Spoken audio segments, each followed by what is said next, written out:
কি সুন্দর না গোলাপ ফুল, অনেক সুন্দর ফুলটা।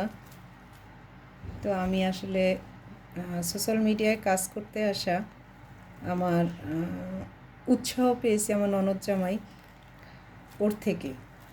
ওই আমাকে প্রথম বলছে যে বৌদি আপনার ভিডিও আপনি করেন, এটা অনেক ভালো হবে, মানুষের উপকার হবে। তো এমনিতেই আমি আগে থেকে সোশ্যাল মিডিয়ায় থাকতে পছন্দ করতাম, ভালো লাগতো, কারণ পুরনো অনেককে আমি খুঁজে পেয়েছি।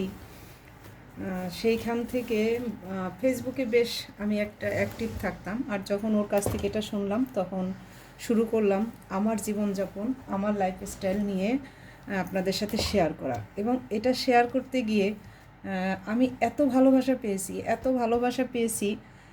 অনেকে আমাকে কি বলবো, মানে খারাপও হয়তো বা কিছু লোক ভাবে, তাতে সেটার পরিমাণ এত কম যে আমার তেমন ওটাতে কোনো কষ্ট নেই।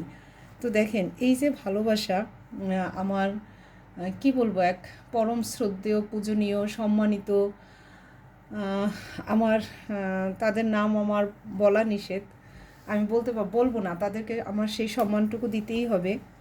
এই যে ভালোবাসাগুলো, এগুলো আমার জন্য পাঠিয়েছে। এটা হচ্ছে তিতিরের জন্য।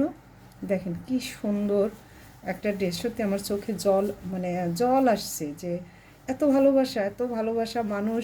আমি তো কারোর জন্য কিচ্ছু করিনি, শুধুমাত্র আমার লাইফস্টাইলটা আমি ভিডিওর মাধ্যমে আমি আপনাদের সাথে শেয়ার করি। এর থেকে বেশি কিছু তো আমি করি না, আমি কাউকে পরামর্শ দিতে পারি না, কারণ আমারও তো জ্ঞানই নাই।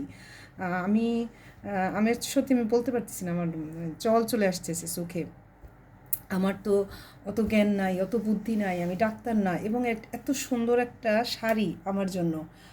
তো আমি ওনাদেরকে, আমি কি বলবো, আমি ওনাদেরকে শুধু, মানে ওনারা এত মহান, জ্ঞানী, গুণী, আর এত উদার, এবং ওনারা শিক্ষা, বয়স, এবং ওনাদের আমাদের কর্ম সব কিছু থেকে আমার থেকে অনেক অনেক ওনারা বড় এবং অনেক শ্রেষ্ঠ। তারপরেও ওনারা আমার, মানে ভিডিও দেখে তাদের এত ভালো লাগছে যে এই গিফটগুলো আমার জন্য পাঠিয়েছে। এবং কি বলবো, আপনাদেরকে প্রণাম। এবং আপনারা আমার কাছে বন্দনীয়, আর আমার কাছে মহান পথপ্রদর্শক হিসেবেই আপনারা থাকবেন। আমাকে আপনারা জ্ঞান দিবেন, বুদ্ধি দিবেন, যাতে আমি সঠিক পথে আমি নিজে চলতে পারি, আমার মেয়েটাকে চালাতে পারি। মানে আমি আবেগে সত্যি আপ্লুত।